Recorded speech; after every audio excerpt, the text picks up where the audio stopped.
ನಮಸ್ಕಾರ. ಇದು ರಾಜ್ಯದ ಪರ ಧ್ವನಿ ಜನದನಿ. ನಾನು ಪ್ರಭು. ನೋಡಿ, ವಿಜಯನಗರ ಸಾಮ್ರಾಜ್ಯ ಅಂದ ತಕ್ಷಣ ನಮಗೆ ಏನು ನೆನಪು ಬರುತ್ತೆ ಹೇಳಿ? ಹಂಪಿಯ ಕೋಟೆಗಳು, ಕೊಪ್ಪಳದಲ್ಲಿ ಸಿಗುವಂತಹ ಐತಿಹಾಸಿಕ ದೇವಾಲಯಗಳು, ಆ ಗತವೈಭವ ಸಾರುವಂತಹ ಸಾಮ್ರಾಜ್ಯದ ಆ ದಿನಗಳು ನೆನಪಿಗೆ ಬರುತ್ತೆ. ಅಲ್ಲಿ ಕೋಟೆ ಕೊತ್ತಲಗಳು ಎಲ್ಲವೂ ಕೂಡ ನೋಡಿದರೆ ನಮಗೆ ಒಂದು ಕ್ಷಣ ಆ ವಿಜಯನಗರ ಸಾಮ್ರಾಜ್ಯದ ಅರಸರ ಆಡಳಿತ, ಕೃಷ್ಣದೇವರಾಯರ ಆಡಳಿತ, ಹಕ್ಕಬುಕ್ಕರ ಆಗಿನ ಸಂದರ್ಭದಲ್ಲಿ ಹೇಗಿತ್ತು ಆಳ್ವಿಕೆ, ಇದೆಲ್ಲವೂ ಕೂಡ ನಮ್ಮ ಕಣ್ಮುಂದೆ ತಟ್ಟಂತ ಬಂದು ಹೋಗುತ್ತೆ ಇತಿಹಾಸವನ್ನು ನಾವು ಓದಿದ್ದಿದ್ರೆ. ಆದರೆ ಈಗ ನಮ್ಮ ಐತಿಹಾಸಿಕ ಸ್ಮಾರಕಗಳ ಪರಿಸ್ಥಿತಿ ಏನಾಗ್ತಿದೆ ಗೊತ್ತಾ? ಕರ್ನಾಟಕದಲ್ಲಿ ಬೇರೆಲ್ಲೂ ಕೂಡ ಸಿಗಲ್ಲ ನಮ್ಮಲ್ಲಿ ಇರುವಂತಹ ಐತಿಹಾಸಿಕ ಹಿನ್ನೆಲೆಗಳು, ರಾಜಮನೆತನಗಳು, ಆಳ್ವಿಕೆಗಳು. ಆದರೆ ಹಂತ ಹಂತವಾಗಿ ಏನಾಗ್ತಾ ಇದೆ, ಅದು ಮರೀಚಿಕೆ ಆಗ್ತಿದೆ. ಕೇವಲ ಪುಸ್ತಕದಲ್ಲಿ ಮಾತ್ರ ಓದಿ ನಾವು ತಿಳ್ಕೊಳ್ಬೇಕು. ಅಯ್ಯೋ, ಅರಸ ಇದ್ರಂತೆ, ಇಲ್ಲಿ ಬದುಕಿದ್ರಂತೆ, ಈ ದೇವಸ್ಥಾನದಲ್ಲಿ, ಆಮೇಲೆ ಇಲ್ಲಿ ಓಡಾಡಿದ್ರಂತೆ, ಕೊಳಗಳು, ಕಂಬಗಳು, ಕೆತ್ತನೆಗಳು ನಮ್ಗೆ ಓದೋಕ್ಕೆ ಮಾತ್ರ ಸಿಗುತ್ತೆ ಅಂತ ಅನಿಸ್ತಾ ಇದೆ ನಮಗೆ. ಯಾಕಂದರೆ ಅದನ್ನು ಉಳಿಸುವಂಥ ಕೆಲಸ ಆಗ್ತಾ ಇಲ್ಲ. ಅವುಗಳು ನಮ್ಮ ಆಸ್ತಿ, ಅವೆಲ್ಲವೂ ಕೂಡ. ಆದರೆ ಏನಾಗ್ತಿದೆ ಅಂತ ಹೇಳಿದ್ರೆ, ನಾವು ಅವನತಿಗೆ ತಲುಪಿಸ್ತಾ ಇದ್ದೀವಿ ಅವನ್ನೆಲ್ಲ ಸೇರಿಕೊಂಡು. ಸರ್ಕಾರಗಳು ಅಷ್ಟೇ. ಆದರೆ ನಮಗೆ ಬೇಕಾಗಿರೋದು ನಮ್ಮ ಹೆಮ್ಮೆ, ನಮ್ಮ ಹೆಗ್ಗುರುತುಗಳು. 15ನೇ ಶತಮಾನದಲ್ಲಿ ವಿಜಯನಗರ ಸಾಮ್ರಾಜ್ಯದ ಹೆಗ್ಗುರುತಾಗಿರುವಂತಹ ಒಂದು ದೇವಸ್ಥಾನ ಈಗ ಅಳಿವಿನಂಚಿಗೆ ತಲುಪಿದೆ. ವಿಜಯನಗರ ಕಾಲದ ಚಂದ್ರಮೌಳೇಶ್ವರ ದೇವಸ್ಥಾನಕ್ಕೆ ಇಲ್ಲ ಕಾಯಕಲ್ಪ. ಪಾಳು ಬಿದ್ದಿದೆ. ಸಂಗಮ ವಂಶದ ಕಾಲದಲ್ಲಿ ನಿರ್ಮಾಣವಾದಂತಹ ದೇವಾಲಯ. ಕೊಪ್ಪಳದ ಆನೆಗೊಂದಿ ಭಾಗದ ಋಷಿಮುಖ ಪರ್ವತದಲ್ಲಿರುವಂತಹ ದೇವಾಲಯ ಇದು. ರಾಜ್ಯದ ಪುರಾತತ್ವ ಇಲಾಖೆ ನಿರ್ಲಕ್ಷ್ಯದಿಂದ ಈ ಮಂದಿರ ಕುಸಿದು ಹೋಗ್ತಾ ಇದೆ. ಹಂಪಿಯ ವಿರೂಪಾಕ್ಷೇಶ್ವರ ದೇವಸ್ಥಾನದಷ್ಟೇ ಪ್ರಾಮುಖ್ಯತೆ ಇರುವಂತಹ ಮಂದಿರ. ಮೊದಲು ಇದು ಪ್ರಮುಖ ದೇವಾಲಯ ಆಗಿತ್ತು. ತಾಳಿಕೋಟೆ ಕದನದ ಸಂದರ್ಭದಲ್ಲಿ ಈ ದೇವಾಲಯ ಶಿಥಿಲಗೊಂಡಿತ್ತು. ಈ ಹಿಂದೆ ಖಾಸಗಿ ಕಂಪನಿಯ ಸಹಭಾಗಿತ್ವದಲ್ಲಿ ಇಲಾಖೆ ಅಭಿವೃದ್ಧಿಯನ್ನ ಮಾಡಿತ್ತು. ಇದೀಗ ಮತ್ತೆ ಅರ್ಧಕ್ಕೆ ನಿಂತ ಪ್ರಸಿದ್ಧ ದೇವಾಲಯದ ಅಭಿವೃದ್ಧಿ ಕಾರ್ಯ. ದೇವಾಲಯದ ದುಸ್ಥಿತಿ ಕಂಡು ಪ್ರವಾಸಿಗರು, ಸಾರ್ವಜನಿಕರು ಆಕ್ರೋಶ ಭರಿತರಾಗ್ತಿದ್ದಾರೆ. ಈಗಲಾದರೂ ದೇವಸ್ಥಾನಕ್ಕೆ ಕಾಯಕಲ್ಪ ಕಲ್ಪಿಸಿ ಅನ್ನೋದು ಜನರ ಆಗ್ರಹವಾಗಿದೆ. 15ನೇ ಶತಮಾನದಲ್ಲಿ ವಿಜಯನಗರ ಸಾಮ್ರಾಜ್ಯದ ಹೆಗ್ಗುರುತಾದಂತಹ ಕೊಪ್ಪಳದ ಆನೆಗೊಂದಿಯ ಚಂದ್ರಮೌಳೇಶ್ವರ ದೇವಾಲಯ ವಿನಾಶದ ಅಂಚಿಗೆ ತಲುಪಿದೆ. ನೋಡಿ, ವಿಹಂಗಮ ನೋಟ ನೋಡಿ, ಎಷ್ಟು ಅತ್ಯದ್ಭುತವಾಗಿದೆ, ಕಣ್ಣಿಗೆ ಸೊಬಗಾಗುತ್ತೆ. ಹತ್ತಿರ ಹೋಗಿ ನೋಡಿದಾಗ ನಿಮಗೆ ಗೊತ್ತಾಗುತ್ತೆ ಅಲ್ಲಿ ಅಸಲಿ ಕಹಾನಿ ಏನಾಗಿದೆ ಅಂತ. ಜೀರ್ಣೋದ್ಧಾರ ಕಾರ್ಯವೂ ಕೂಡ ಅರ್ಧಕ್ಕೆ ನಿಂತಿದೆ. ವಿರೂಪಾಕ್ಷೇಶ್ವರ ದೇವಸ್ಥಾನಕ್ಕೂ ಮೊದಲೇ ವಿಜಯನಗರ ಅರಸರ ಮುಖ್ಯ ದೇವಾಲಯವಾಗಿದ್ದ ಚಂದ್ರಮೌಳೇಶ್ವರ ದೇವಾಲಯ ಸದ್ಯ ಹಾಳು ಕೊಂಪೆಯಾಗಿದೆ. ಹಾಳು ಬಿದ್ದಿದೆ. ಅದು 1.10 ಕೋಟಿ ರೂಪಾಯಿ ಜೀರ್ಣೋದ್ಧಾರ ಕಾಮಗಾರಿಗಿತ್ತು. ವಿರೂಪಾಕ್ಷ ದೇವಾಲಯಕ್ಕೂ ಮೊದಲು ಈ ದೇವಾಲಯ ನಿರ್ಮಾಣ ಮಾಡಲಾಗಿತ್ತು. ಪುರಾತತ್ವ ಇಲಾಖೆ ದೇಗುಲದ ಅಭಿವೃದ್ಧಿಯನ್ನು ಮರೆತಿದೆ. 6 ವರ್ಷಗಳಿಂದ ಜೀರ್ಣೋದ್ಧಾರ ಕಾಮಗಾರಿ ಸ್ಥಗಿತ ಆಗಿದೆ. ಈ ದೇಗುಲಕ್ಕೆ ಹೆಸರೇನಿದೆ ಗೊತ್ತಾ? ಋಷಿಮುಖ ಪರ್ವತ ಅನ್ನುವಂಥ ಹೆಗ್ಗಳಿಕೆ ಇದೆ. ಜೀರ್ಣೋದ್ಧಾರ ಕಾರ್ಯ ಆಗಿಲ್ಲ. 16ನೇ ಶತಮಾನದಲ್ಲಿ ಜೀರ್ಣೋದ್ಧಾರ ಕಾಣಿತು. ವಿಜಯನಗರ ಸಾಮ್ರಾಜ್ಯದ ಸಂಗಮ ವಂಶದ ಪ್ರಮುಖ ಅರಸ 2ನೇ ದೇವರಾಯ ಮತ್ತು ಮಲ್ಲಿಕಾರ್ಜುನ ನೇತೃತ್ವದಲ್ಲಿ ಈ ದೇವಾಲಯ ಸಂದರ್ಭದಲ್ಲಿ ಅಭ್ಯುದಯ ಕಾಣಿತು. ಹಂಪಿ ಮತ್ತು ಆನೆಗೊಂದಿ ಹನುಮನಹಳ್ಳಿಯಿಂದ ಕೂಗಳತೆ ದೂರದಲ್ಲಿರುವಂತಹ ಈ ದೇವಾಲಯದ ಸುತ್ತ ತುಂಗಭದ್ರಾ ನದಿ ಹರಿತಾ ಇದೆ. ನೋಡಿ, ಅಲ್ಲಿ ನೈಸರ್ಗಿಕ ನಡುಗಡ್ಡೆ ಇರುತ್ತಲ್ಲ, ಆ ಥರ ನಮಗೆ ರೂಪ ಕಾಣಿಸುತ್ತೆ. ಹಂಪಿಯ ಪುರಂದರ ಮಂಟಪದಿಂದ ಅನತಿ ದೂರದಲ್ಲಿರುವಂತಹ ಅಪರೂಪದ ಐತಿಹಾಸಿಕ ಸ್ಮಾರಕ, ಭವ್ಯ ಪರಿಸರದಿಂದ ಪ್ರವಾಸಿಗರನ್ನ ಈಗಲೂ ಕೂಡ ಕಣ್ಮನ ಸೆಳೀತಾ ಇದೆ. ನೋಡಿ, ಆ ಕೆತ್ತನೆಗಳು ನೋಡಿ, ಎಲ್ಲ ಹಾಳಾಗಿದ್ದಾವೆ, ತುಕ್ಕಿಡ್ತಾ ಇದ್ದಾವೆ. ಕೆಲವೊಂದಿಷ್ಟು ಇತ್ತೀಚೆಗೆ ಮಾಡಿದಂಥ ವ್ಯವಸ್ಥೆಗಳು ಅವೆಲ್ಲವೂ ಕೂಡ 15ನೇ ಶತಮಾನದಲ್ಲಿ ನಿರ್ಮಾಣವಾಗಿರುವಂತಹ ಶಿಲ್ಪಗಳು, ಕೆತ್ತನೆಗಳು, ಮಂದಿರಗಳು. ಈಗ ಮಾಡೋಕ್ಕಾಗಲ್ಲ ರೀ, ಅವೆಲ್ಲ ಸಾಧ್ಯನೇ ಇಲ್ಲ. ನೋಡಿ, ಎಲ್ಲ ಬಿರುಕು ಬಿಟ್ಟಿದ್ದಾವೆ. ಇನ್ನೂ ಸ್ವಲ್ಪ ವರ್ಷಗಳು ಹೋದರೆ ಎಲ್ಲವೂ ಕೂಡ ಅವನತಿ ಅಂಚಿಗೆ ಬರ್ತವೆ. ನೋಡಿ, ಮೇಲ್ಭಾಗದಲ್ಲಿ ನೋಡ್ತಾ ಇದ್ದೀವಿ, ಸೇಮ್ ಟು ಸೇಮ್ ವಿರೂಪಾಕ್ಷೇಶ್ವರ ದೇವಸ್ಥಾನ ನೋಡ್ದಂಗೆ ಆಗುತ್ತೆ ನಮಗೆ ಮೇಲೆ. ಆದರೆ ಜೀರ್ಣೋದ್ಧಾರ ಆಗ್ತಾ ಇಲ್ಲ. ಅಲ್ಲ, ಯಾಕೆ ಆಗ್ತಿಲ್ಲ? ಇನ್ಕಮ್ ಬಂದ್ರಷ್ಟೇನ ಮಾಡೋದು ನೀವು? ಈಗ ಹಂಪಿ ಅಂತ ಹೇಳಿದ್ರೆ ದೇಶ ವಿದೇಶಗಳಿಂದ ಪ್ರವಾಸಿಗರು ಬರ್ತಾರೆ, ಪ್ರವಾಸೋದ್ಯಮಕ್ಕೆ ಅನುಕೂಲ ಇದೆ. ನೋಡಿ, ಅಲ್ಲಿರುವಂತಹ ದೇವಾಲಯಕ್ಕಿಂತ ಹೆಚ್ಚಿಗೆ ಕೊಪ್ಪಳ ಭಾಗದಲ್ಲಿದ್ದಾವೆ. ಆನೆಗೊಂದಿಲಿದ್ದಾವೆ, ಗಂಗಾವತಿಲಿದ್ದಾವೆ. ಆದರೆ ಅದನ್ನು ಹಾಗೆ ಬಿಟ್ಟಿದ್ದಾರೆ. 2005 ಮತ್ತು 6ನೇ ಸಾಲಿನಲ್ಲಿ ಈ Hampi foundation, global heritage fund ಮತ್ತು ಪ್ರಾಚ್ಯವಸ್ತು ಸಂರಕ್ಷಣಾ ಮತ್ತು ಪುರಾತತ್ವ ಇಲಾಖೆ ಏನು ಮಾಡ್ತು, ಜಂಟಿಯಾಗಿ ಚಂದ್ರಮೌಳೇಶ್ವರ ದೇವಾಲಯದ ಜೀರ್ಣೋದ್ಧಾರವನ್ನು ಕೈಗೊಂಡಿತು. ಜಿಂದಾಲ್ ಫೌಂಡೇಶನ್ ಜೀರ್ಣೋದ್ಧಾರ ಕಾಮಗಾರಿ ನೇತೃತ್ವವನ್ನು ವಹಿಸಿತ್ತು. 1.10 ಕೋಟಿ ವೆಚ್ಚದಲ್ಲಿ ಅದನ್ನು ಜೀರ್ಣೋದ್ಧಾರ ಮಾಡಿದರು. ದೇವಸ್ಥಾನದ ಆವರಣ, ಗೋಡೆ ಮತ್ತು ಗರ್ಭಗೃಹ ಸೇರಿ ಇತರೆ ಕೆಲಸ ನಿರ್ವಹಿಸೋಕೆ ಆಯೋಜನೆ ಮಾಡಲಾಗಿತ್ತು. 1 ವರ್ಷದಲ್ಲೇ ಪೂರ್ಣಗೊಳಿಸಬೇಕಾದಂಥ ಕಾಮಗಾರಿಯನ್ನು 3 ವರ್ಷದ ನಂತರ ಮುಕ್ತಾಯಗೊಳಿಸಲಾಗಿದೆ. 1 ವರ್ಷದ ಕೆಲಸ 3 ವರ್ಷ ತಗೊಂಡ್ರು. ಆದರೆ 10% ಜೀರ್ಣೋದ್ಧಾರ ಕಾಮಗಾರಿ ನಡೆದಿಲ್ಲ ಅನ್ನೋದು ಈಗ ಪ್ರವಾಸಿಗರು, ಸ್ಥಳೀಯರು ನೋಡಿ. ಇದಕ್ಕೆ ಒಂದು ಹಿನ್ನೆಲೆ ಇದೆ, ಪೌರಾಣಿಕ ಹಿನ್ನೆಲೆ.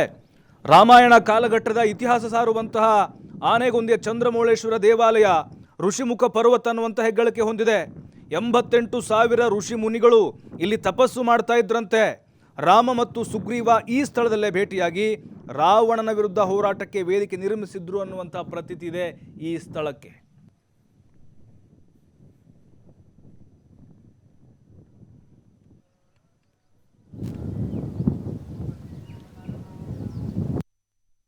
ನಮ್ಮ ವಿಜಯನಗರ ಸಾಮ್ರಾಜ್ಯದ ಅಧಿದೇವ ಪಂಪಾ ವಿರೂಪಾಕ್ಷೇಶ್ವರನ ಸನ್ನಿಧಿಯಲ್ಲಿರ್ತಕ್ಕಂಥ ಈ ಒಂದು ನದಿಯ 2 ಭಾಗದಲ್ಲಿಯೂ ಕೂಡ ಧಾರ್ಮಿಕ ಶ್ರದ್ಧಾ ಕೇಂದ್ರಗಳು ಹೆಚ್ಚಾಗಿ ಆಗ ಪ್ರತಿಷ್ಠಾಪನೆಗೊಂಡಿರ್ತವೆ. ಅದರಲ್ಲಿ ಪ್ರಮುಖವಾದಂತಹ ದೇವಸ್ಥಾನ ಅಂದರೆ ಚಂದ್ರಮೌಳೇಶ್ವರ ಅಂತ. ವಿರೂಪಾಕ್ಷೇಶ್ವರ ಮತ್ತು ಚಂದ್ರಮೌಳೇಶ್ವರ ಇವೆರಡೂ ಕೂಡ ಆ ವಿದ್ಯಾರಣ್ಯರು ಸ್ಥಾಪನೆ ಮಾಡಿರ್ತಕ್ಕಂಥ ಜೋಡುಲಿಂಗಗಳು. ಆ ವಿದ್ಯಾರಣ್ಯರು ಪ್ರತಿ ಸತೆ ಕೂಡ ಆ ಒಂದು ಇದರಲ್ಲಿ ಏನು ಹಂಪಿ ದವನದ ಹುಣ್ಣಿಮೆಗೆ ಏನು ಇದಾಗ್ತದೆ, ಯುಗಾದಿಯ ನಂತರದಲ್ಲಿ ಏನು ಬರ್ತಕ್ಕಂಥ ಹುಣ್ಣಿಮೆ, ಆ ದವನದ ಹುಣ್ಣಿಮೆಗೆ ಅಲ್ಲಿ ಜೋಡು ರಥೋತ್ಸವವನ್ನು ಮಾಡ್ತಾಯಿದ್ರು. ಆ ಹಿಂದ್ಗಡೆ ಯಾವ ರೀತಿ ಯೋಚನೆ ಇತ್ತು ಅಂತ ಹೇಳಿದ್ರೆ, ಅಲ್ಲಿ ಒಂದು ಸೇತುವೆಯನ್ನು, ಕಾಲು ಸೇತುವೆಯನ್ನು ಮಾಡಿ ಆ ಸೇತುವೆ ಮೇಲೆ ರಥವನ್ನು ಬರ್ತಕ್ಕಂಥ ಮತ್ತು ಪಲ್ಲಕ್ಕಿಯಲ್ಲಿ ಉತ್ಸವ ಮೂರ್ತಿಯನ್ನು ತಗೊಂಡು ಹೋಗ್ಕೊಂಡಂಥ ಪರಿಪಾಠ ಇತ್ತು. ಕ್ರಮೇಣ ಶಿಥಿಲಾವಸ್ಥೆಗೆ ಬಂದಂತಹ ಇದು ಯಾವುದು ಸೇತುವೆ ಬಿದ್ದ ನಂತರ ಆ ಒಂದು ದೇವಸ್ಥಾನನೇ ನಿರ್ಲಕ್ಷ್ಯಕ್ಕೆ ಒಳಗಾಯಿತು. ಯಾಕಂದರೆ ಈಗ ಅಯೋಧ್ಯೆಯಲ್ಲಿ ಇಡೀ ವಿಶ್ವವೇ ಎತ್ತಿ ನೋಡ್ತಕ್ಕಂಥ ಅಯೋಧ್ಯೆ, ಎಲ್ಲರೂ ಕೂಡ ಲಕ್ಷ್ಯ ವಹಿಸಿದ್ದು ಅಯೋಧ್ಯೆ ಕಡೆಗೆ. ಆದರೆ ಅಂತಹ ಅಯೋಧ್ಯೆ ಇಲ್ಲಿ ಹುಟ್ಟಿದಂಥ ರಾಮ ತನ್ನ ಹೆಂಡತಿಯನ್ನು ಕಳ್ಕೊಂಡು ದಿಕ್ಕೆಟ್ಟಾಗಿ ಬಂದು ಇನ್ನೇನು ನನ್ನ ಜೀವನವನ್ನೇ ಮುಗೀತು ಅಂತಕ್ಕಂಥ ಸ್ಥಿತಿಯೊಳಗೆ ಈ ಕಡೆ ದಕ್ಷಿಣ ಭಾಗಕ್ಕೆ ಬಂದಾಗ ಆ ದಿಕ್ಕು ತೋರಿಸಿದಂಥ ಸ್ಥಳ ಆ ಋಷಿಮುಖ ಪರ್ವತ.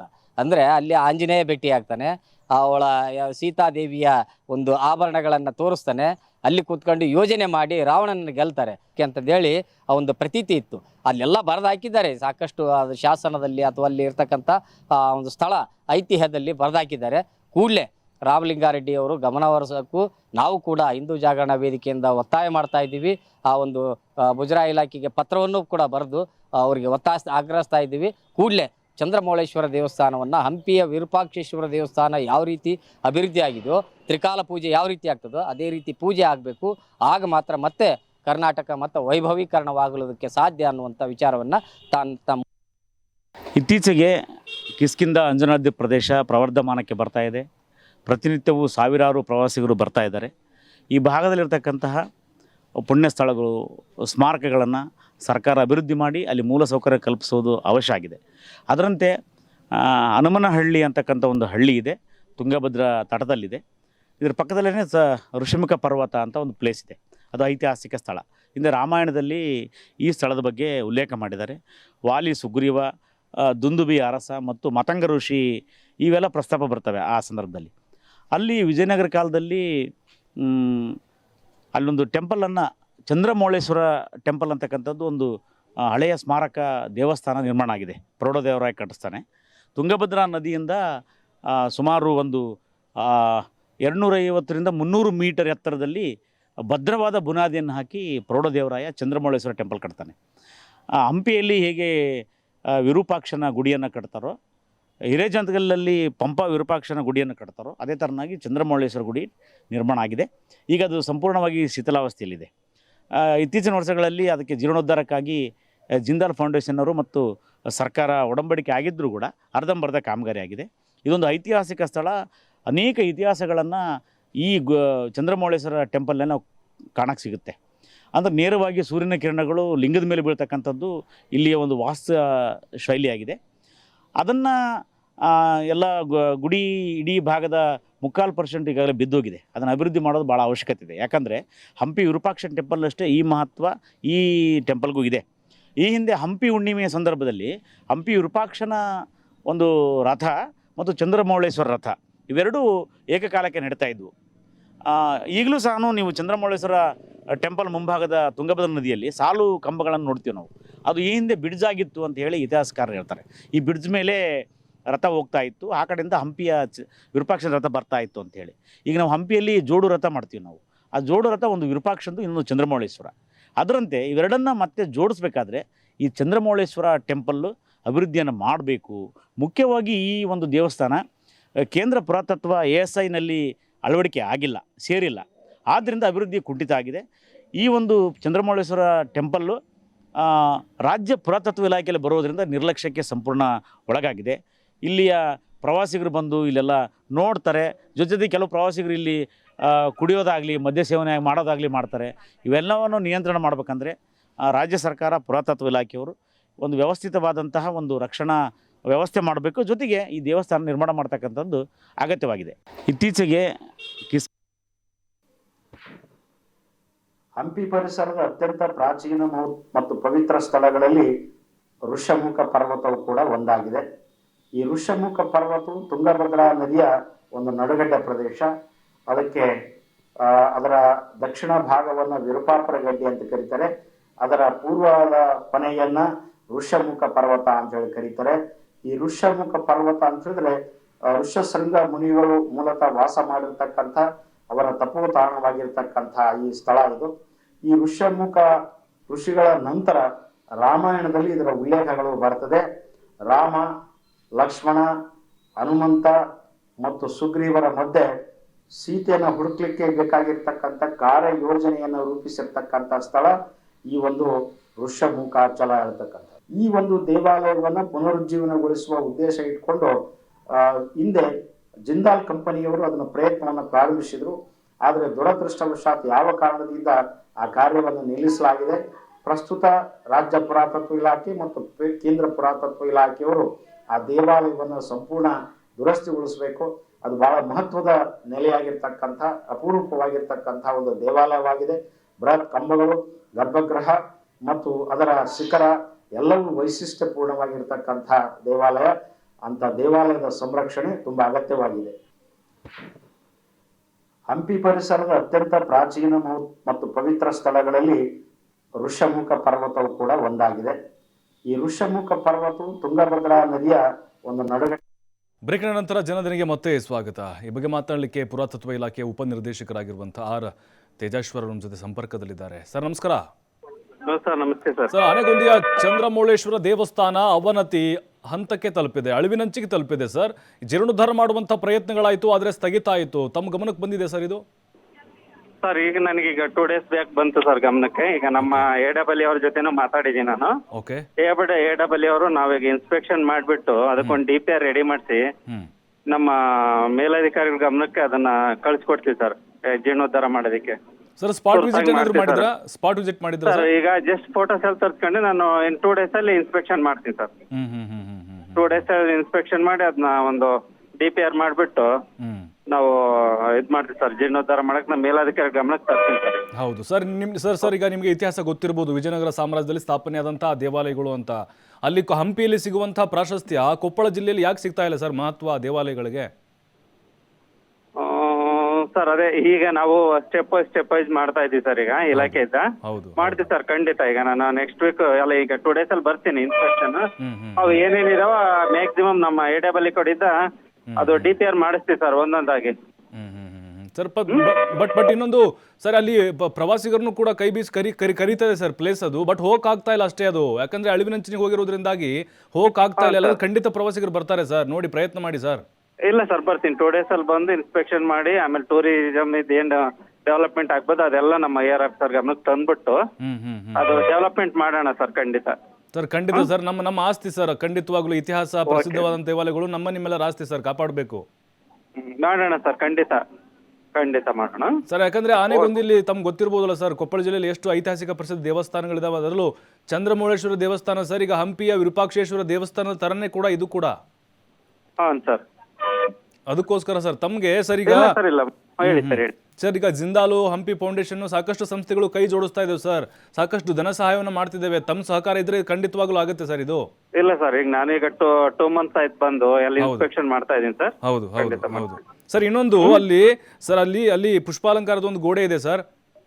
ಆ ಗೋಡೆ ಇದೆ, ರಂಗಮಂಟಪ, ಗರ್ಭಗೃಹ ಇದೆ, ಒಳಾಂಗಣ ಇದೆ ಮತ್ತು ಅಲ್ಲಿ ಸ್ತಂಭಗಳಿದಾವೆ ಸರ್. ಅವೆಲ್ಲ ಶಿಥಿಲಾವಸ್ಥೆಗೆ ಹೋಗಿದ್ದಾವೆ. ಆದಷ್ಟು ಬೇಗ ಅದನ್ನ ಸ್ವಲ್ಪ ದುರಸ್ತಿ ಮಾಡಬೇಕು ಅನ್ನೋದು.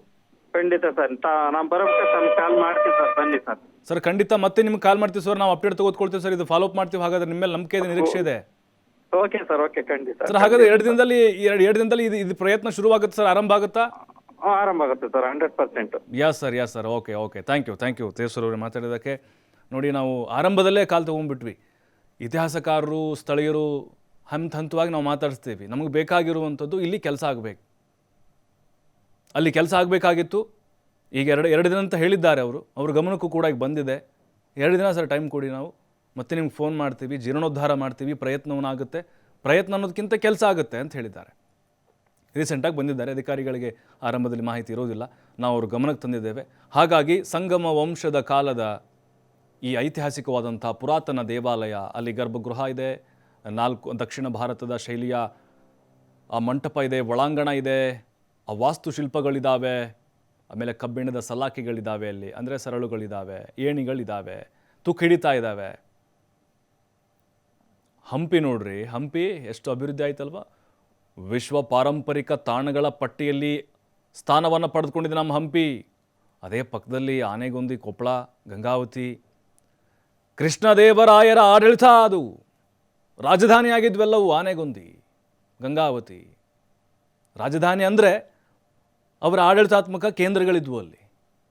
ನೀವು ಅಲ್ಲಿ ಮಹತ್ವ ಕೊಡ್ತೀರಿ, ಅಲ್ಲಿ ಪ್ರವಾಸೋದ್ಯಮ, ಅಲ್ಲಿ ಇನ್ಕಮ್ ಬರುತ್ತೆ, ಇಲ್ಲಿ ಹಾಳುಗೆಡುತ್ತೀರಿ. ಇದನ್ನು ಮಾಡಿ ಚಂದ್ರಮೌಳೇಶ್ವರ ದೇವಸ್ಥಾನವನ್ನು ಯಾಕೆ ಬರಲ್ಲ ಪ್ರವಾಸಿಗರು ಬರೆದು ಕೊಡ್ತೀವಿ ನಾವು. ಅಲ್ಲಿ ನಡುಗಡ್ಡೆ ಇದೆ, ಅಲ್ಲಿ ತುಂಗಭದ್ರಾ ನದಿ ಸ್ವಲ್ಪ ದೂರದಲ್ಲಿದೆ. ಹಾಗಾಗಿನೇ ಆ ಪುರಾತನವಾದಂಥ ದೇವಾಲಯವನ್ನು ಜೀರ್ಣೋದ್ಧಾರ ಮಾಡಬೇಕು. ಜಿಂದಾಲ್, ಹಂಪಿ ಫೌಂಡೇಶನ್ ಆಗಿರ್ಬೋದು, ಚಾರಿಟಬಲ್ ಟ್ರಸ್ಟ್ಗಳು ಸಾಕಷ್ಟು ಮುಂದೆ ಬಂದಿದ್ದಾವೆ. ಕೋಟಿ ಅನುದಾನ ಕೊಡೋಕೆ ರೆಡಿ ಇದ್ದಾರೆ ರೀ. ನೀವು ಮನಸ್ಸು ಮಾಡಿ ಅಷ್ಟೇ. 10% ಕೂಡ ಆಗಿಲ್ಲ ಇನ್ನೂ ಕೆಲಸ. ನಾವು ಬರೀ ಇತಿಹಾಸದಲ್ಲಿ ಓದಿ ತಿಳಿದುಕೊಳ್ಳುವಂಥ ಪ್ರಯತ್ನ ಆಗಬಾರ್ದು. ಶ್ರೀಕೃಷ್ಣ ದೇವರಾಯರು ಹಂಪಿಯನ್ನು ರಾಜಧಾನಿಯಾಗಿ ಮಾಡಿಕೊಂಡಿದ್ದರು. 15ನೇ ಶತಮಾನದಲ್ಲಿ ಚಂದ್ರಮೌಳೇಶ್ವರ ದೇವಸ್ಥಾನವನ್ನು ಕಟ್ಟಿದರು. ಎಲ್ಲಿದೆ? ಫೋಟೋದಲ್ಲಿದೆ, ಪುಸ್ತಕದಲ್ಲಿ ನೋಡೋದಾಗಬಾರ್ದು.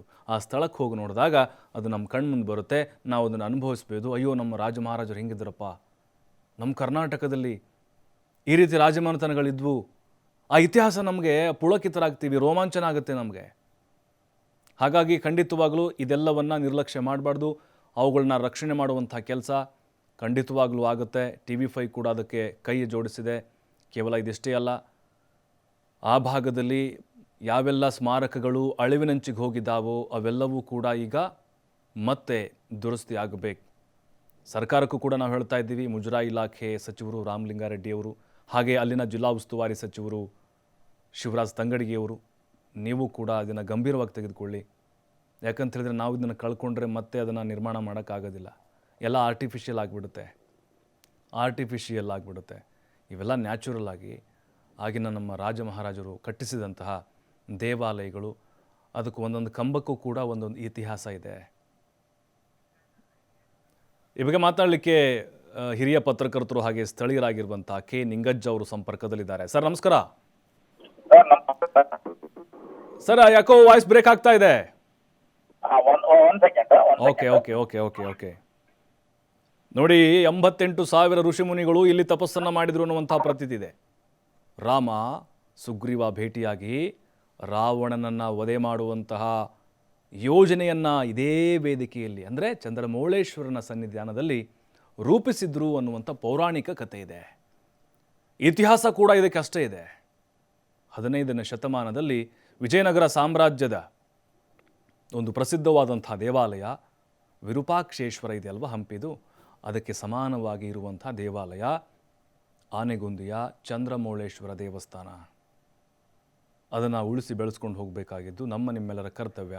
ಮತ್ತೆ ಸಂಪರ್ಕದಲ್ಲಿ ಹಿರಿಯ ಪತ್ರಕರ್ತರು ಹಾಗೆ ಸ್ಥಳೀಯರಿದ್ದಾರೆ. ನಿಂಗಜ್ಜ ಅವರು. ಸರ್ ನಮಸ್ಕಾರ. ಸರ್ ನಮಸ್ಕಾರ ಸರ್.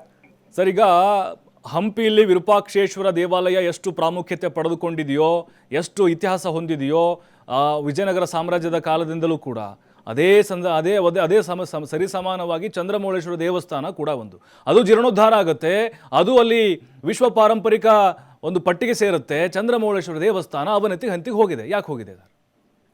ಸರ್, ಈಗ ತಾವು ಹೇಳಿದಷ್ಟು ಇತಿಹಾಸ, ವಿರೂಪಾಕ್ಷೇಶ್ವರ ಟೆಂಪಲ್ ಎಷ್ಟು ಸಂಗಮ ವಂಶದ ದೊರೆಗಳು ವಿರೂಪಾಕ್ಷೇಶ್ವರ ಟೆಂಪಲ್ ಅನ್ನ ನಿರ್ಮಾಣ ಮಾಡ್ತಾರೋ, ಓಕೆ, ಅದೇ ತರನಾಗಿ ಹಂಪಿ ವ್ಯಾಪ್ತಿಯ ಪ್ರದೇಶದ ಅಷ್ಟು ದಿಕ್ಕುಗಳಲ್ಲಿ ಲಿಂಗು ಪ್ರತಿಷ್ಠಾಪನೆ ಮಾಡ್ತಾರೆ. ಅದರ ಅನ್ವಯವಾಗಿ ಹನುಮನಹಳ್ಳಿ ಹತ್ರ ಇರುವ ಋಷಿಮುಖ ಪರ್ವತ, ತುಂಗಭದ್ರಾ ನದಿ ತಟದಲ್ಲಿ ಚಂದ್ರಮೌಳೇಶ್ವರ ಟೆಂಪಲ್ ನಿರ್ಮಾಣ ಮಾಡ್ತಾರೆ ಪ್ರೌಢದೇವರಾಯರು. ಇದಕ್ಕೆ ಸಂಬಂಧಪಟ್ಟಂಗೆ ಶಿಲಾಶಾಸನಗಳಿವೆ.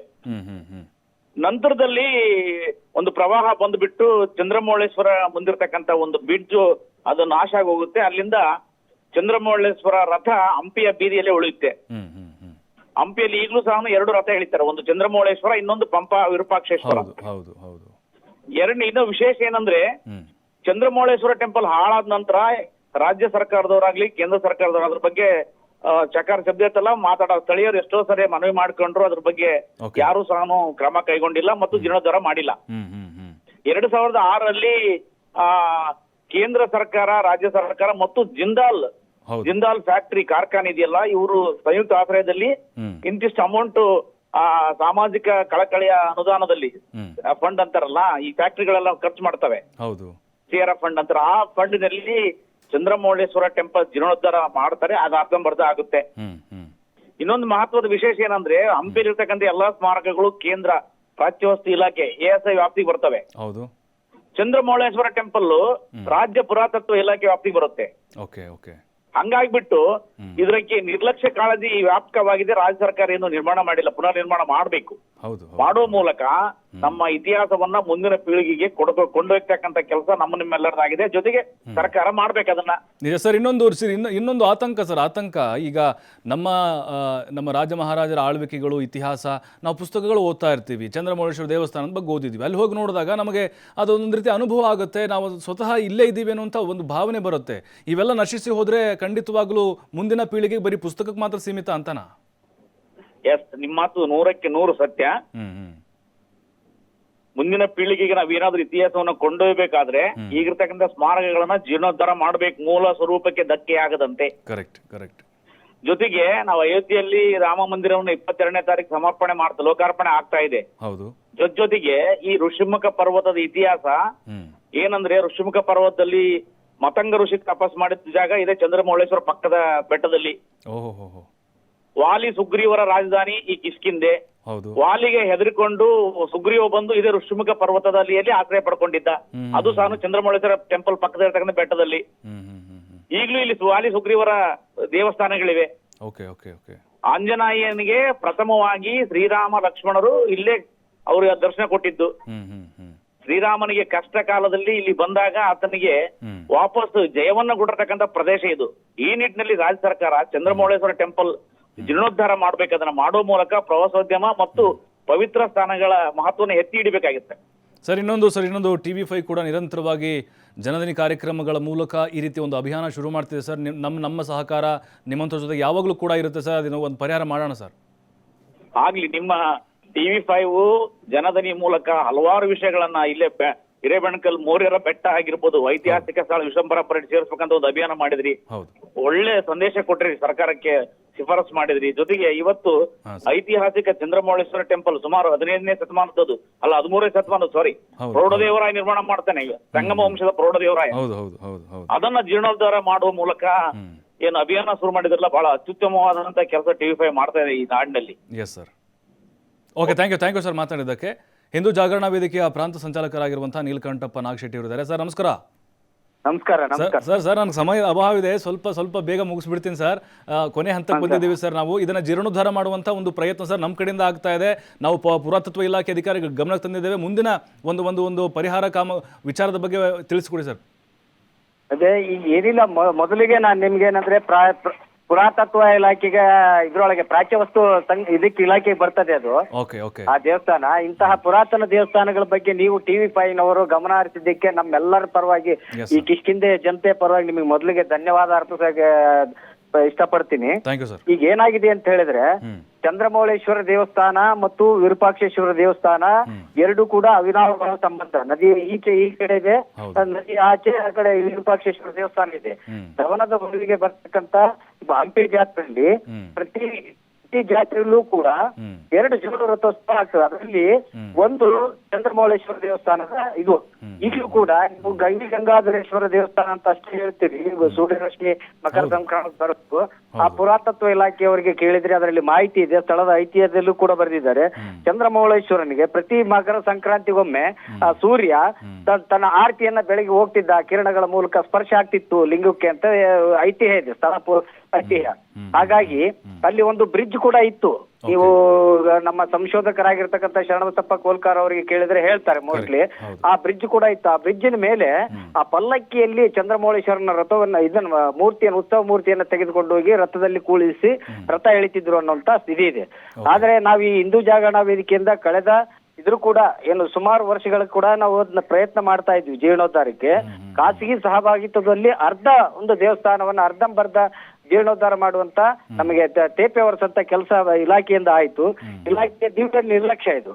ಇನ್ನೊಂದು ವಿಶೇಷ ಏನಂತ ಹೇಳಿದ್ರೆ ಅಯೋಧ್ಯೆಯಲ್ಲಿ ರಾಮ ಮಂದಿರ ಉದ್ಘಾಟನೆ ಆಗ್ತಾ ಇದೆ. ಇಡೀ ವಿಶ್ವ ಆ ಕಡೆ ನೋಡ್ತಾ ಇದೆ, ಹೌದಾ? ಹಾಗಾಗಿ ರಾಮ ತನ್ನ ಹೆಂಡತಿಯಾದ ಸೀತೆಯನ್ನ ಕಳೆದುಕೊಂಡು ಹತಾಶನಾಗಿ ಇನ್ನೇನು ಅವನಿಗೆ ಜೀವನವೇ ಸಾಕಾಗಿರ್ತದೆ ಹುಡುಕಿ.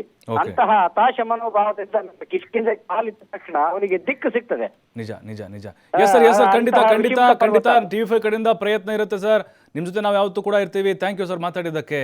ನೋಡಿ, ಚಂದ್ರಮೌಳೇಶ್ವರ ದೇವಸ್ಥಾನ ಇದು ಇತಿಹಾಸ, ಪೌರಾಣಿಕವಾದಂಥ ಕಥೆಗಳು ಎಲ್ಲವನ್ನು ಕೂಡ ನೀವು ತಿಳ್ಕೊಂಡಿದ್ದೀರಿ. ಆದರೆ ಅದರದೇ ಅಷ್ಟು ನೋಡಿ ಮೈ ರೋಮಾಂಚನ ಆಗ್ತಾ ಹೋಗ್ತಾ ಇರುತ್ತೆ.